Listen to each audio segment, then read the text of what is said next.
Okay, I'm back, baby.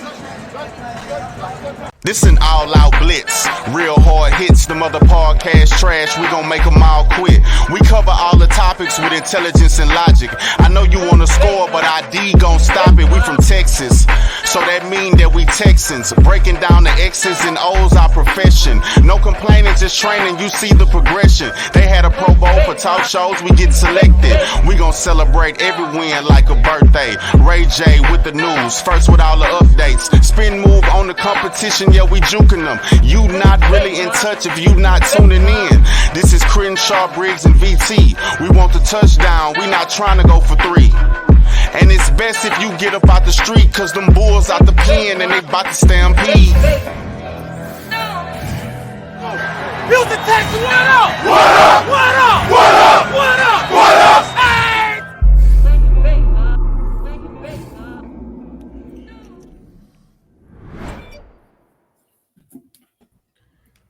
Hey everyone, welcome to the Texans Fan Battle Podcast. I'm your host once again, Matthew Briggs, and always with me I got my amazing trio. First off, I got my A1 since day one, Mr. Crenshaw. Say what's up to the folks. What's the deal? What's the deal?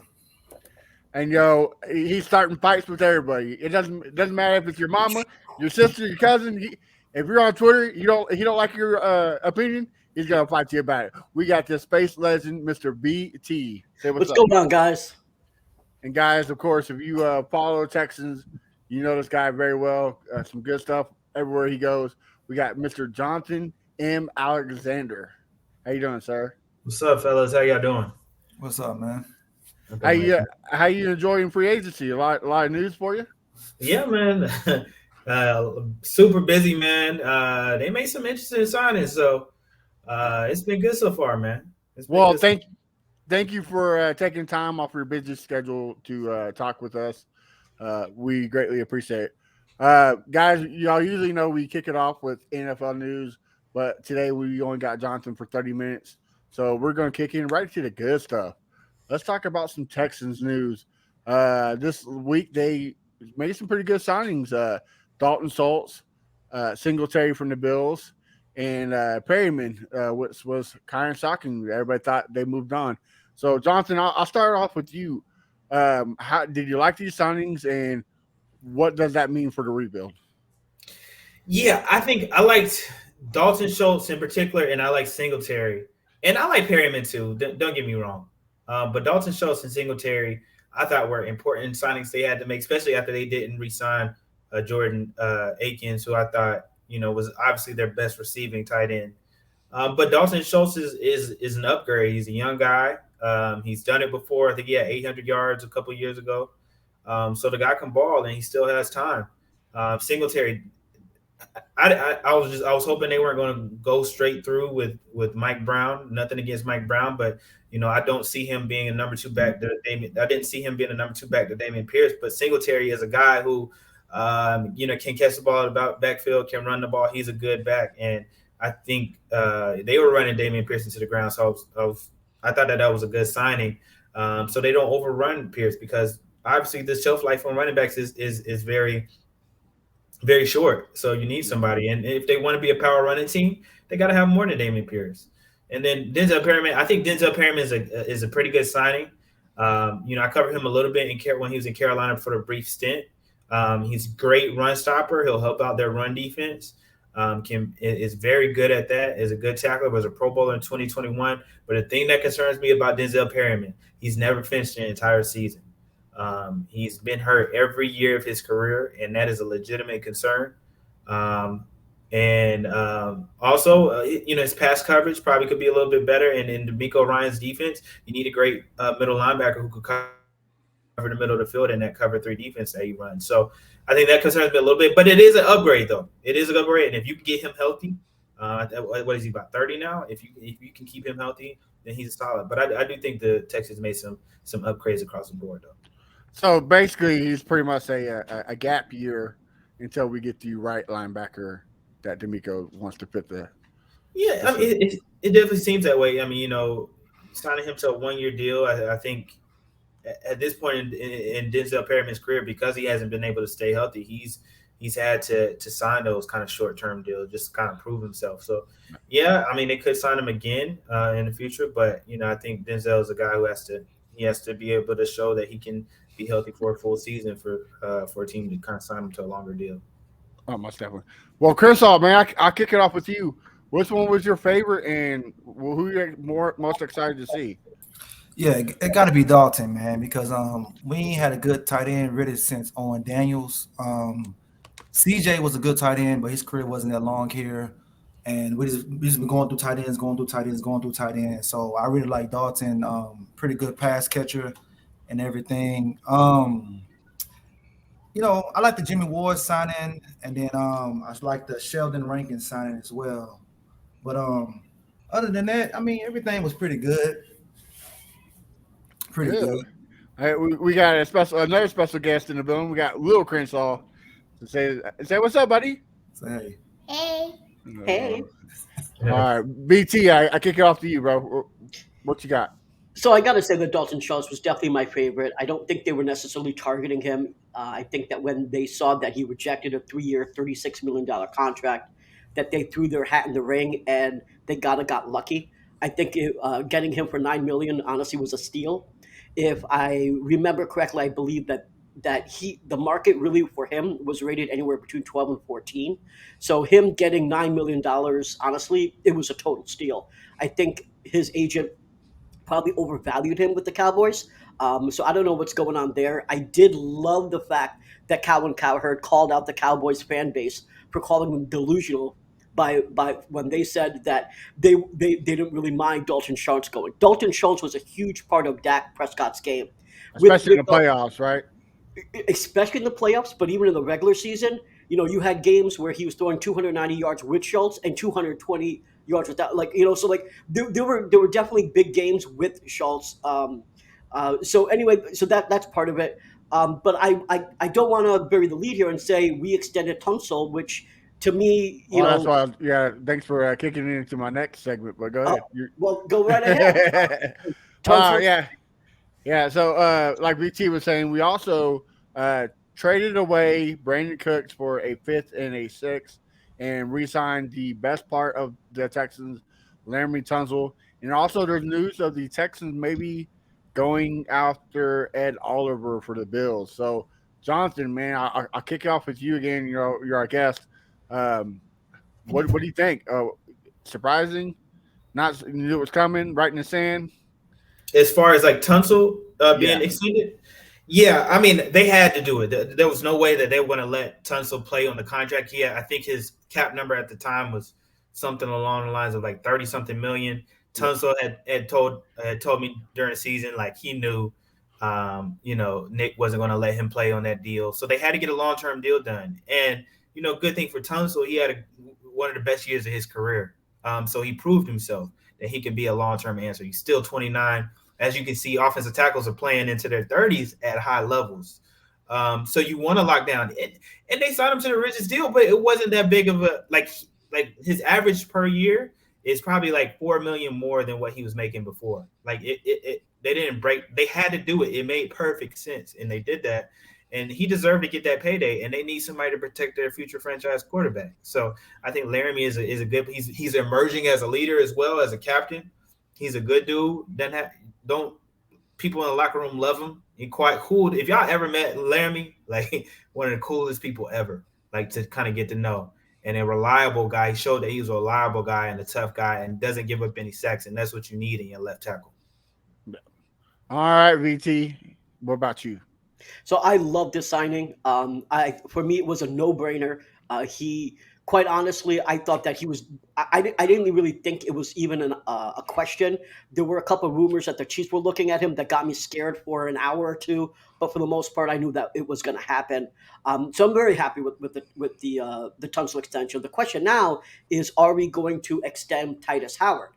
And if we do that, I think we save roughly about $9 to $10 million if we extend him and spread his bonus out there, which would also give us more cap space to sign one or two more free agents. Will we? I don't know, but I think if you have your rookie quarterback, I think it may make sense to get your bookends completed. Like just make sure they're there for a couple years, you don't have to worry about it. Yeah. Before I kick you off the Crenshaw, here's a comment for you. Who is this sweet baby that has been introduced by this garbage? Come live with Aunt Sammy or Sam, and I'll take you to a Jags game. Talk about introduce the garbage. You take it to the Jags game. We don't want him around no rats. Come on now. All right, Crenshaw, we know that you hated Lermy Tunsil and you wanted to get traded. So speak to me, brother. Are you happy? What's the deal? I mean, I didn't hate him. I just thought that we could move Howard to his side and get cheaper players. But talking to you guys, especially VT, you got to do it. Especially with getting the quarterback, you got to protect your blind side. And like Jonathan said, he's come a leader, and that's something that I didn't see in him when we first traded for him. So he's really matured a lot, and I really like that from him. I like what the offensive line as a whole is doing, except for that center position. We need to get that center position right. But other than that, I just can't wait, man. It's going to be a beautiful thing because this offensive line has been terrible for years, and we need to get back to the glory days. We had the Ben Jones and the Brandon Brooks of the world, Dwayne Browns, and all that right there. Oh yeah, most definitely. I'm missing those days too. Before we move on, Jonathan, can you kind of touch base of that Brandon Cooks trade? And also, do you hear any rumors of the Texans trying to go after Mr.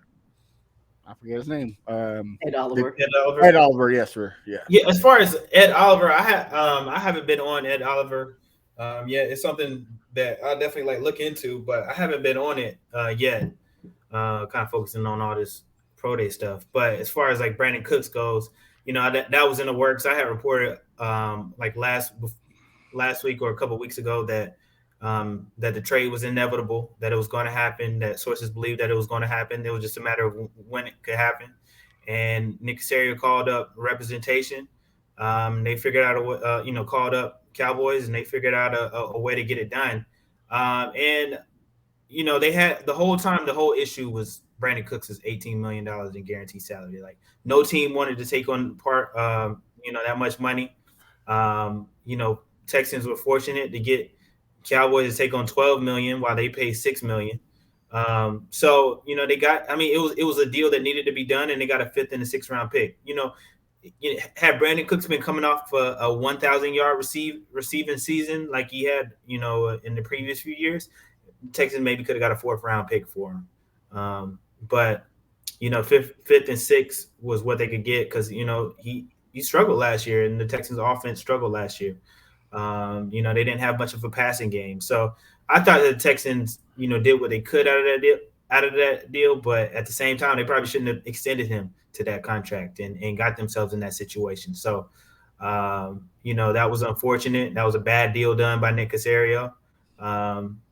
They're paying for it a little bit, but at least they got some, draft capital out of it. Oh, most definitely. Jonathan, let me ask you a question because what some of the reports out of Dallas were saying that at the time of the trade deadline, the talks were that Dallas wanted us to pay $10 million of the contract, and they were willing to give up a 3rd round pick, and that Nick was trying to push for a 2nd round pick, and they couldn't really get to terms, and that's why it ended at the trade deadline. Is that what you've heard? Is that valid, or is that not really what happened? Yeah, I mean, so from my knowledge is that the Texans the whole time were hoping to. They were trying to get, from what I heard, a 3rd round. They were trying to get and I don't know the exact specifics, but I know they were trying to get as high as draft capital as possible, and they were trying to get somebody to pay, the majority of that contract. But teams didn't want to pay that contract, especially at that point in time at the trade deadline. That they were hard pressed to find somebody to agree on such short notice, and the Texans weren't in a position at the time because of their salary cap. They didn't have any money in salary cap during the middle of the season. They weren't in a position to take on Brandon Cooks' contract, so they couldn't do that, even if the Cowboys wanted them to. So that's why it had to happen after the season, when they had more salary cap money and they could take on part of the deal. So that's ultimately what happened, and they had to get in a better financial situation. And teams knew that. Teams knew that the Texans teams knew their salary cap situation. They knew that they had to wait the offseason, so they were going to get the better deal out of it and have to give up the less capital. Okay. All right. Well, my host from the AOC South Fan Battle, Sam, she kind of helped me segue to our next subject. She got a question for you. After a pro day with Frank Reich in town, do you think CJ Stroud was grabbing his family to run away from him? And do you see getting picked up by the Texans? So, Jonathan, you were there. Was CJ running away from Frank? No, he went. I really don't think he was just trying to go see his family, and then Frank Reich and some other Panther staff were kind of behind him, and it was very awkward. But I guess they were trying to like show that that they like this guy. But he wasn't trying to run away. He was trying to see his family. Then he went to go talk to him, had another conversation with him. I do think the Texans would draft him if Bryce Young wasn't on the board. And while I do think that the Panthers right now would probably favor CJ Stroud, I think some people view him as probably like as far as being that he doesn't have the concerns with his height versus Bryce Young. I think that the Panthers favor him, but I think the Panthers, if they do decide to take Bryce Young for whatever reason, I do think the Texans would take CJ Stroud. But I think right now it's looking like Panthers, Stroud, Texans, Bryce Young. All right. So pretty much writing in the wall, you think the Texans are taking Bryce Young if he's there, no matter what, if CJ Stroud's there or not. It's going to be Bryce Young. Is that your opinion, or you think so? Well, one of those guys is going to be off the board because the Panthers are taking one of those quarterbacks. So you don't think it'd be a curveball and they go after Anthony? Zero chance. 0%. Okay, zero chance. I can see that. I can see the Panthers trading down with the Texans and letting the Texans trade up to number one, but the Panthers are going to take one of those two quarterbacks, and the Texans are going to take that other quarterback. Okay. Out of those two quarterbacks, which one do you really like? Personally, I would feel a little bit more comfortable. I think Bryce Young is the better of the quarterback, but not by much. But I'd feel a little bit more comfortable with CJ Stroud because of the size that he has. I am a little concerned about the durability of Bryce Young. I think Bryce Young is the best quarterback talent-wise, but he's 5'10". He just weighed in at 200 some pounds, and he was 194 before that. Like, we haven't had a quarterback that small in the league drafted in the first round. And he had injuries at Alabama. He could have injuries in the NFL with bigger guys, faster guys hitting him. That would concern me. I mean, you're seeing issues with Kyler Murray, who's a bigger guy, have injuries. You're seeing guys like Tua having trouble staying healthy, who's a bigger guy. Both of those guys are bigger than Bryce Young. And it doesn't take away from the talent. I think Bryce Young is a talent, but the injury would concern me a little bit. And I think you wouldn't have that same issue with CJ Stroud. But I do think Bryce Young is a better overall player, but not by that much. Okay, so what about Jimmy Garoppolo and Trey Lance? They're bigger guys, taller guys, and stay injured as well. Yeah, they stay injured as well. I mean, that's definitely a concern. Jimmy Garoppolo can stay healthy to save his life. I would give Trey Lance a little pass. It's only been 2 years for him, and I don't know. I don't even think the jury's sold on Trey Lance as far as talent wise. I mean, I think he has talent, but can he put it all together? I'm not really sure. But I just think Bryce Young's size makes him susceptible to injuries, and that scares him. But I do think if he's there on the board, you still got to take him. The talent is just so good. You can't pass up on him, and you need a quarterback, and you take the chance. So if he's on the board, yeah, take him for sure. But it does concern me. I do have a little bit of concern. Okay. So what would you take away from this? If as a Texan fan or Texan writer, what would you take away from this pro day? Anything that should be?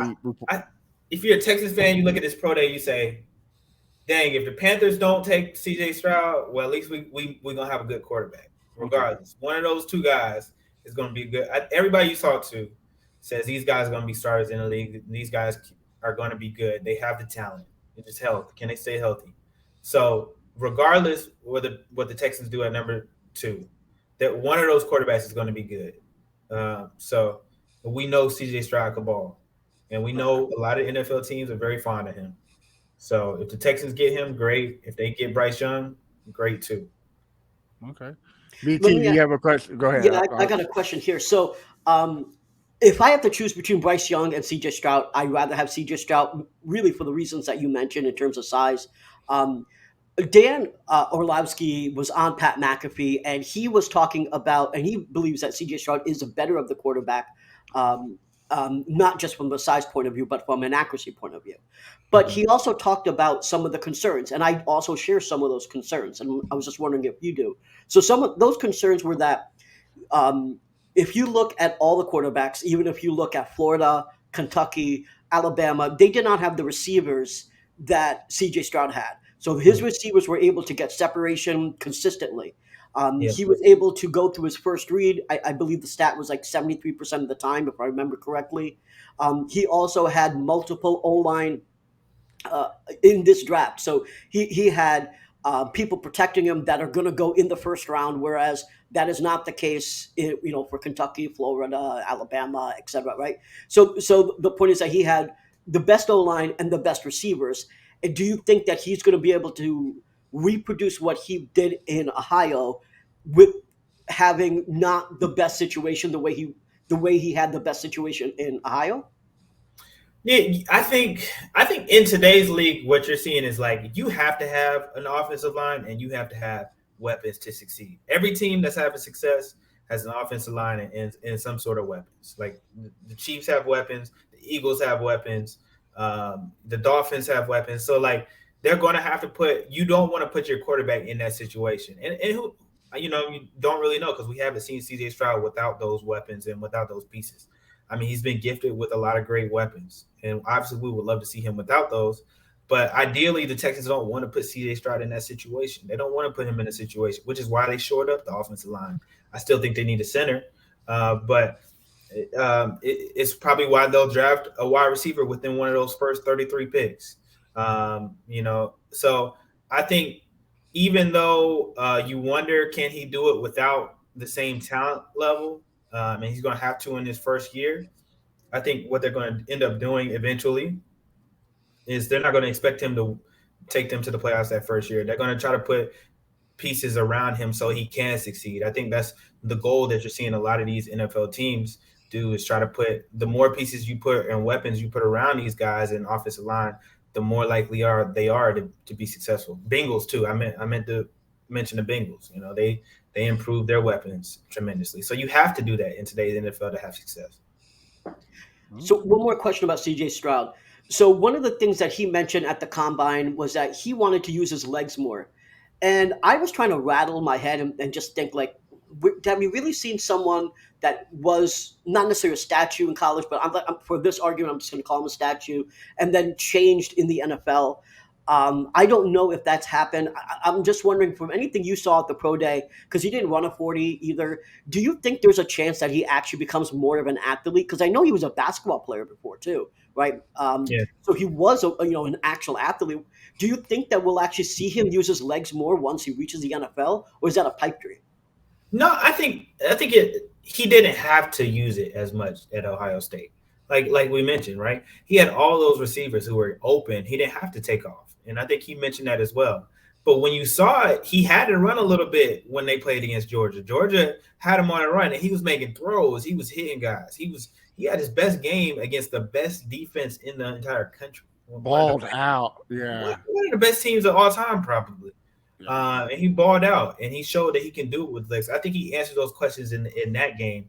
And I think he has athleticism. He just hasn't had the opportunity or hasn't had the need to really use it as much. And what he said at today's pro day was, teams really aren't asking him to show off his athleticism like that. So he didn't feel like the need to run a 40. So I think people are comfortable with him. I think they think he has the ability to take off and make off script plays if he's needed to. Okay. I got something for you. JSM, his injuries kind of sidelined him last year, and we really get to see him. Rumors are that he could have came back, but didn't want to hurt his stock draft. or his draft stock, so he took the year off. Do you see him going in the first round? Oh, absolutely. Okay. Yeah, his stock is rising. Like he was thought in the 20s, like there's a chance I think that he might not be there at 12. Oh, Like he's rising. I think there's a small chance. top 10, huh? Like I was thinking like I was talking to some NFL experts and they were like, back at the combine and they were like, this is before he did his drills. They were like, Texas might should trade back, to get a receiver, to get more draft capital. And, after his combine performance and then his pro day, they were just like, yeah, they can't trade back anymore. Yeah, it's over. Like he might not even be there. I think who was there? There's somebody at either 9 or I can't remember who's at 9 or 11. But Quentin, somebody Quentin like Johnston. Yeah. Yeah. No, it's a team. I don't know who's picking at Who's the picking Bears. Like Bears? the Bears just got DJ Moore, so they might be less likely to draft a wide receiver. But who's to say they wouldn't? Take Jackson. I mean, they want to add weapons around Justin Fields. Justin Fields played with Jackson, so They need a tackle, right? I mean, don't you think that's that's their number one priority? Or I think am I wrong? I marked them to draft a tackle because it is a need. I marked them to draft a guy from Northwestern. Okay. Peter Zolzowski or something like that. Yeah. And I think they will. However, it wouldn't shock me if they was like if they fell in love with Jackson, because I do know they want to add as many pieces around Justin Fields in order to make him successful, so they're not having to draft early next year. Right.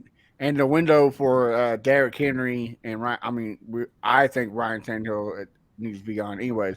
But the window for Derrick Henry and Ryan Tannehill is closing. I mean, the Titans. I mean, that wouldn't be a bad pickup. I mean, I don't think Trey Burks is the answer, but they receiver. definitely need a receiver. I mean, I think that he'll be there at 12, but there were some people there at today's pro day who were like less certain that he'd be there at 12 than they were before. So if he's at 12, would you take him? Oh, absolutely. Okay. I think he's the best wide receiver in the draft.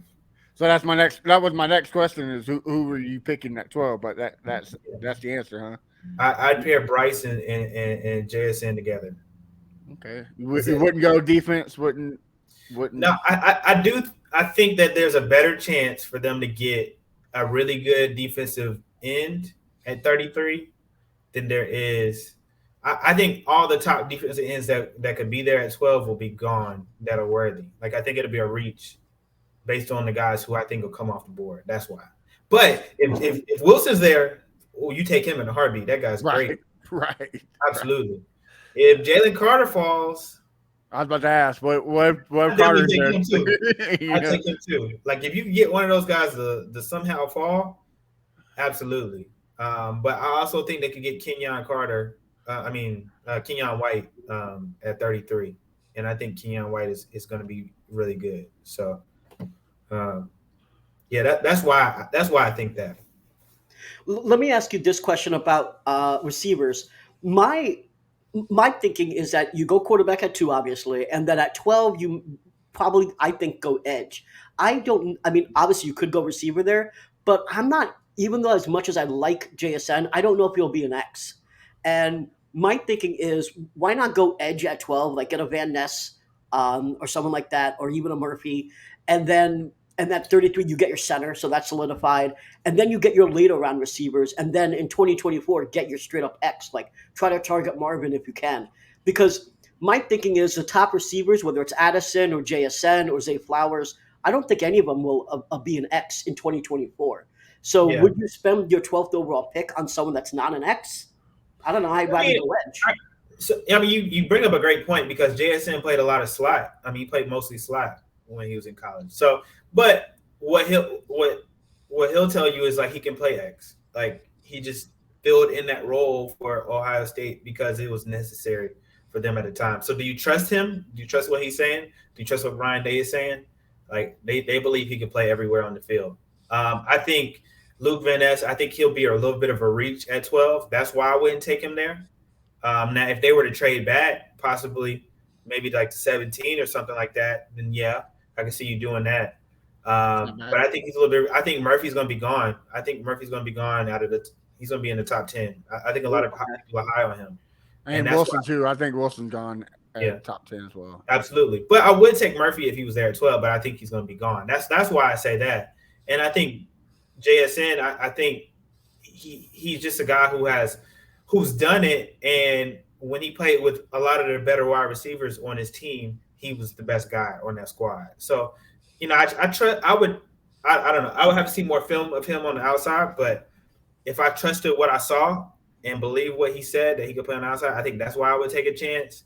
And I just think there's a gap in between some of the defensive linemen, and I think Luke Van Ness, if I traded back, I would take him, but I wouldn't take him at 12. All right. Well, it's hitting the 30-minute mark, so we'll let you go. But before I do, Crenshaw, do you have one more question about the draft for Mr. Johnson before I let him go? I mean, well, since he about to go, now he was about to draft. I'm just going to ask him, who got the better barbecue out of Charlotte and Houston? You trying to get me in trouble, dog? All right, so look, I like Houston barbecue. I like Houston barbecue, but I'm just used to all right. Here's what I'll say. All right, Charlotte barbecue is not that great. North Carolina barbecue, eastern part of North Carolina barbecue is different. Like it's vinegar based. That's what I'm used to. That's what I'm used to eating. So I think Eastern North Carolina barbecue is number one in the world. But look, Houston likes their brisket. See, North Carolina is like pulled pork. Houston likes their brisket. I like brisket. I don't love brisket, but I like brisket and I respect it. It's one of the better. But if I'm gonna say barbecue and I'm gonna get from one part of the country, it's always gonna be Eastern North Carolina because that's my roots. That's what I'm used to. Okay, all right. So, are you Duke or North Carolina? Ooh. All right, so I cover both teams. So I can't have an allegiance. And even if I did, I would never tell because those both would come after me. Like when I tell you Duke and North Carolina hate each other, like they hate each other. And they want to know, I'm trying to tell you, they've searched my Twitter history to find out if I've liked either one of the teams. So I could never come out and I grew. All right, I'll say this: I grew up watching one team. Oh, yeah, I'm gonna really get in trouble. But I grew up watching one team. But how about this? I've grown ever since I stopped covering them. I've grown to watch both win, and they get mad at me when I say that too.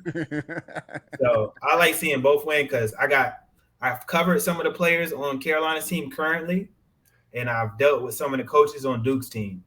So I like both, and that's the truth. Okay, so all right, last one. Since you were a low-key chef, what's your favorite dish to make? So all right, I used to work in at Five Guys for 5 years, which is why I had the argument with Landry not too long ago. But so I'm a steak person, so I can make a good steak and some sweet potatoes, casserole and some spinach, and that's my go-to, and I make it the best. So that's me right there. Okay, so before hold on. VT, ask the question. VT, ask the question. I was about to ask you. Oh, okay, well, Matt, ask the question.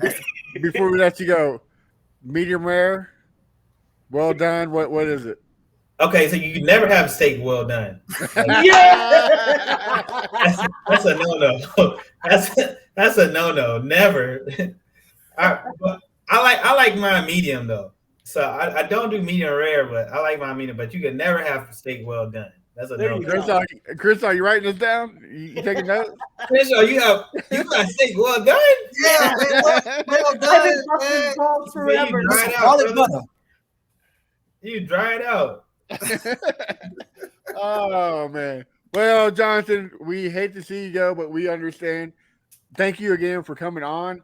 Why don't you tell our listeners where we can find your stuff and where we can find you on social media?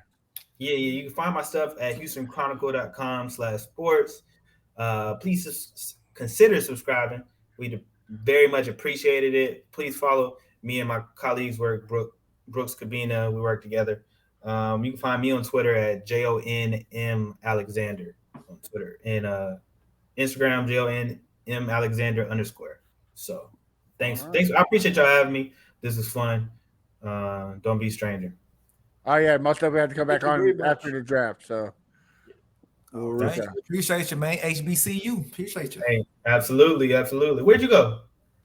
TSU.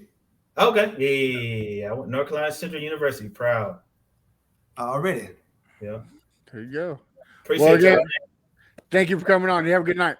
Absolutely. All right, y'all. Take care. Thanks.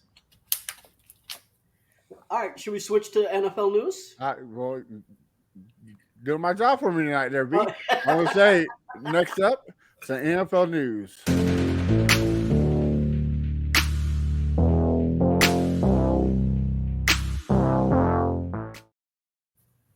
All right, so NFL news, BT. You've been more dialed in. Talk to me. What you got? All right. So what I think was the biggest news today was Elijah Moore. Elijah Moore went to the Browns. So they sent Elijah Moore and a third to Cleveland, and Cleveland sent back a second. So I actually think that Elijah Moore is a great talent. I think that him and Watson should actually have some chemistry. I'm going to be unbiased about this. But yeah, I think they're going to have some good chemistry there. I just think the price was a bit too much. So it's not like I'm not mad or anything. Like if someone's asking why didn't we do that, that's too much. I'd rather build through the draft, whether it's this year or next year. But one thing I will say is Cleveland, they don't really have any more picks. So if this does not work out, they are really putting everything into Deshaun Watson. And at this point, and obviously they went all in before with the contract, but now they're going all in with all the other picks. If this doesn't work out, they're basically going to be in rebuild mode for the next decade. So for their sake, they better hope this works out. Yeah, you kind of think this is a capital grab for the Jets, right? I mean, they got a second for it. They're trying to make a trade for the MVP, future Hall of Famer Aaron Rodgers. I mean, I was kind of writing on the wall, right? Like they That's what got to I'm get the figuring. capital. Chris, what do you think? What's your thoughts on it? Um,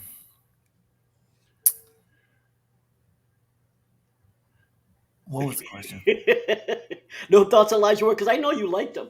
I mean, I really think we should have went for him, but after we seen what they gave up for him, I think that was too high. And VC, what you said a few minutes ago, you got me thinking. That's what I was looking at right now. You got me thinking about, can JSN be the X, and should you get the edge, the center, and then get your X next year?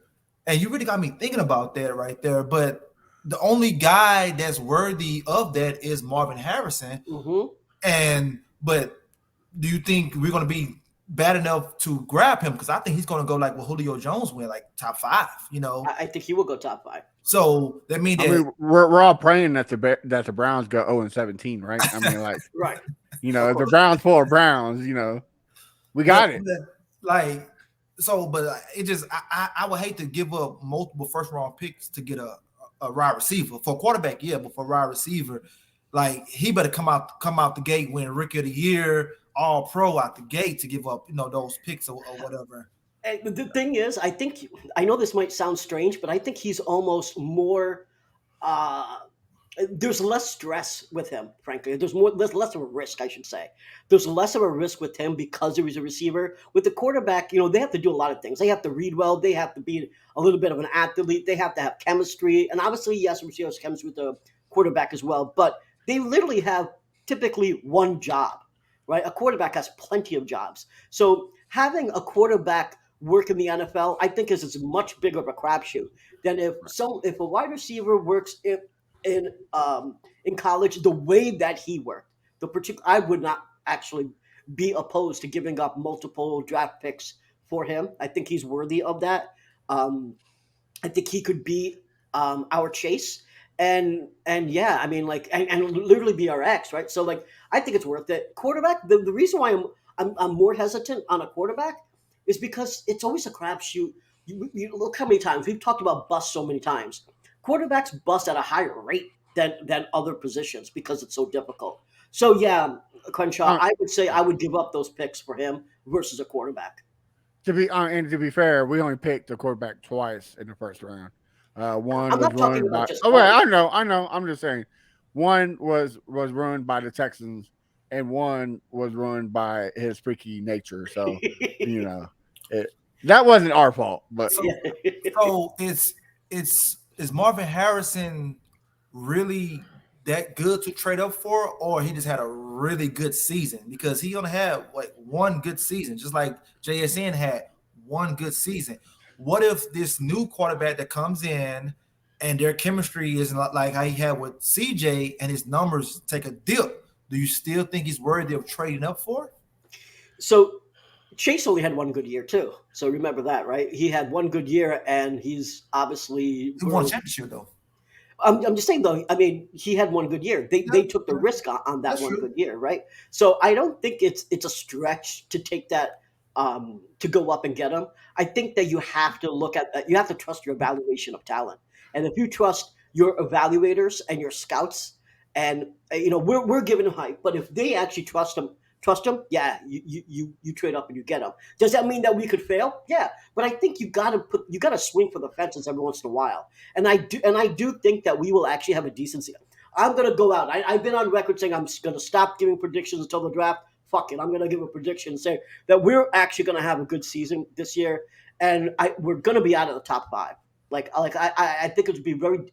I would be surprised honestly if we pick in the top five. And so if we want to get a really good receiver, we're gonna have to trade up. We're gonna have to have the balls to give up those first round picks. So I'm not against that at all, and especially for someone like Marvin. all right.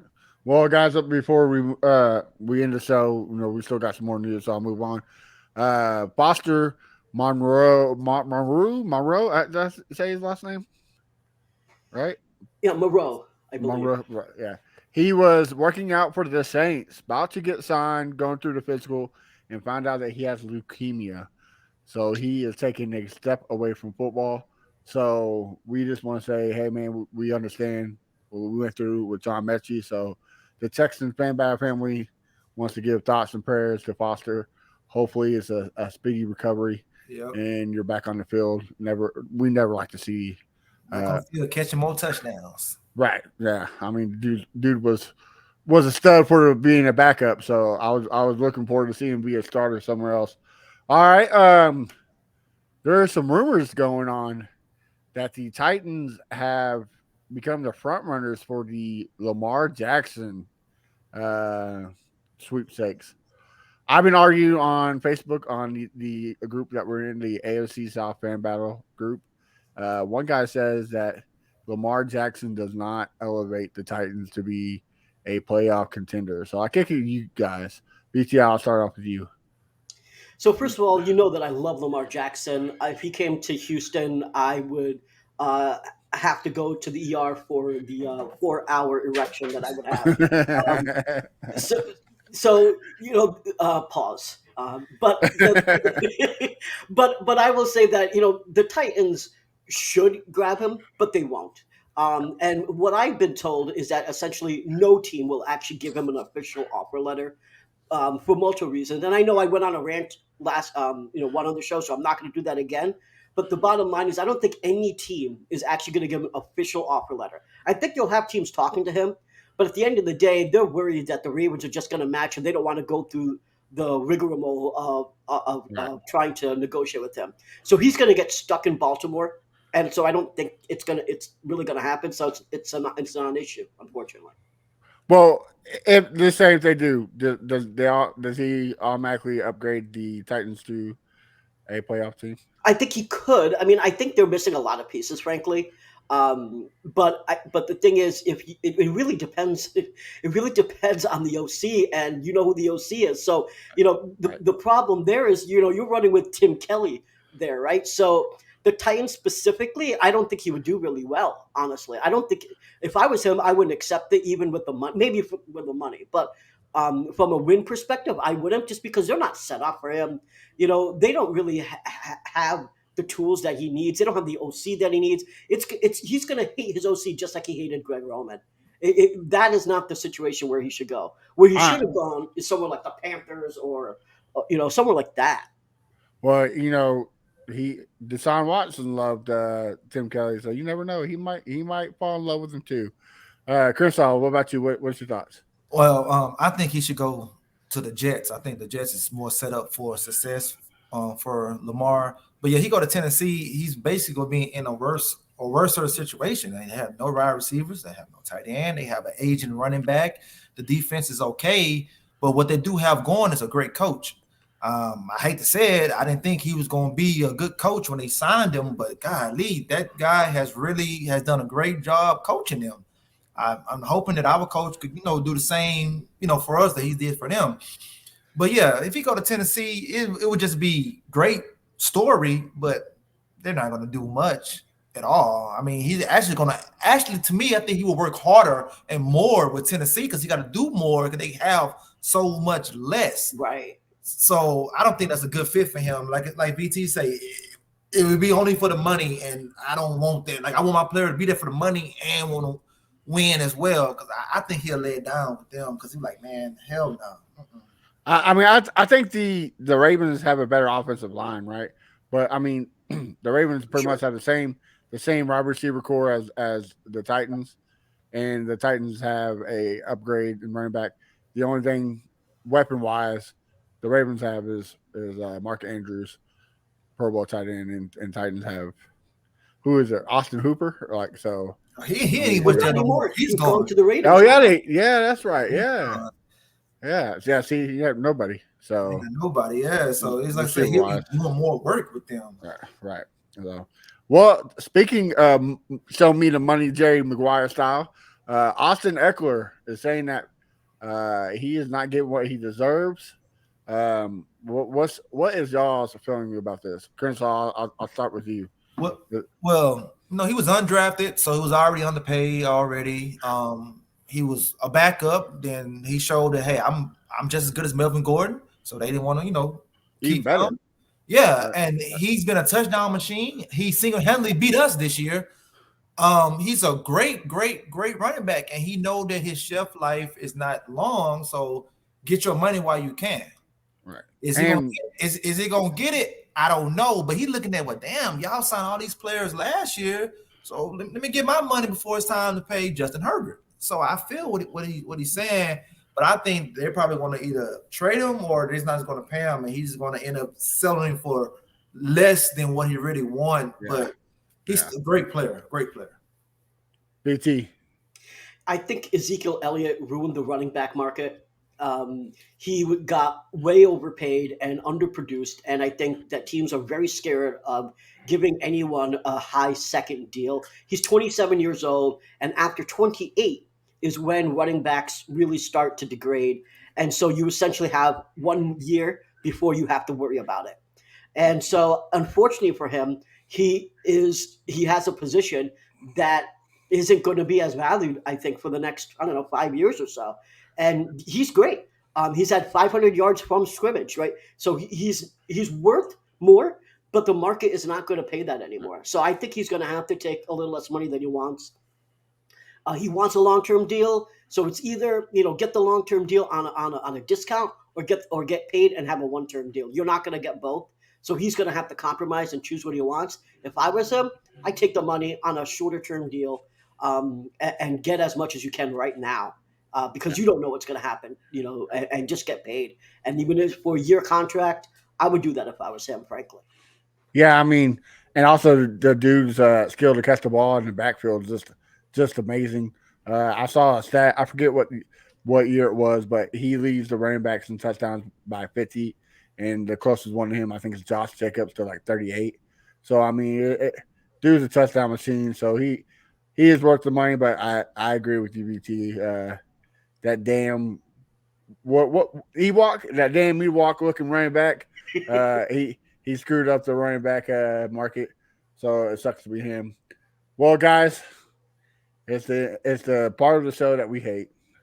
Like Crenshaw always says, it's the end. So I'll shoot it off with you, Crenshaw. Where can we find your good shit talking? Well, let me say one more thing. All right. about Denzel, the guy that we Perry? just picked up. Yeah. Did anyone of you guys know that he has the Raiders franchise record for tackles in a year? Yeah, 154, right? Yes, that is for that franchise been around that long for him to have that. And that great of a Jack Tatum, Howie Long. Yes, Yeah. and only 15 games. Yeah. So that was, I mean, ain't that many games, but still, but that's pretty good. So hopefully we can get that here, at least, in the run game. I don't know about, the coverage, but in the run game. But that's what I want to say. But look, you can find me at Fifth Ward Crenshaw. I'm everywhere. Just holler at me. I talk back. I don't talk as much shit as VT. I'm more of the chill person. I try to calm everything down. So I leave the shit talking to VT and I just be entertained with my popcorn. Yes, sir. And speaking of the popcorn Ray, VT, tell me where we can find you at, brother. You can find me on Twitter at Brown Chubby Bear. And you can find my newest article, which I'm working on, which is going to be a recap of the free agency period that we had on at fanbattlesports.com.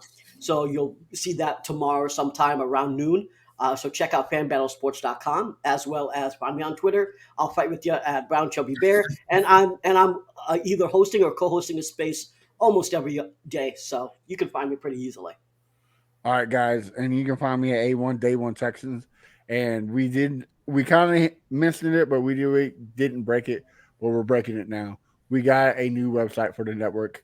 It is www.fanbattlesports.com. Make sure you check it out. You can find BT's great stuff there. The Titan, and if you can stand Mayo written content, the Titans just dropped a great article about Lamar Jackson. So check it out there. You can find all the great stuff. So again, make sure you follow it, fanbattlesports.com. And you can find the Texans Fan Battle everywhere. Google, MySpace, OnlyFans, wherever you want to find it, we got you.